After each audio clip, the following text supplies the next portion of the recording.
The International Covenant on Civil and Political Rights has a covenant which deals with rights every human has, of which Nigeria and 192 countries are a party to.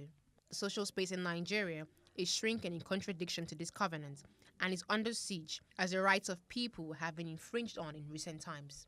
Classical cases of such infringement is that of Deji Adeyanju, who is particularly known for his stance against the present administration, and Segun Onibiyo. This is not limited to just individuals.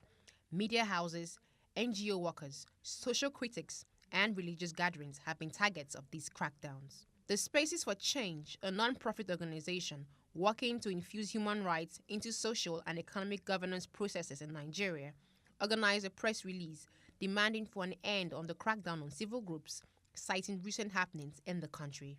We are very concerned about the trend. The trends reveal a pattern that shows that civic spaces are shrinking increasingly on a daily basis. Organizations, human rights groups, citizens are now operating in fear. And we are calling government's attention to this trend that if it is not checked now, we might get to a point that having even conversations will become difficult in a democratic environment.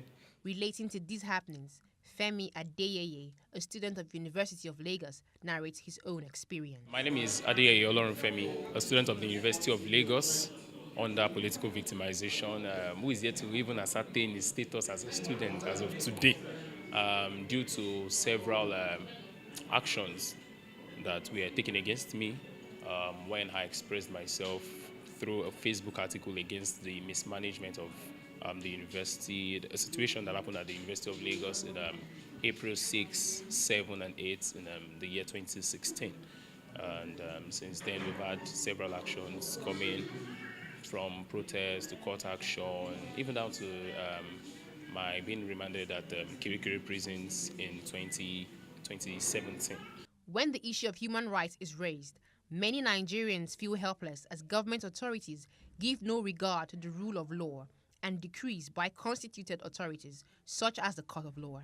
This doesn't mean we give up on the call for social justice till there are noticeable changes. There is increasing erosion of public trust in government institutions, the ability of government institutions to respect their rights, to promote their rights, to protect them. The inception of social media has indeed been a good tool to call out injustice and hold governments accountable in recent times. The important thing about social media is that you can visualize the data and you can document it yourself. You don't have to wait for another person to tell you the story. So it's a very powerful tool.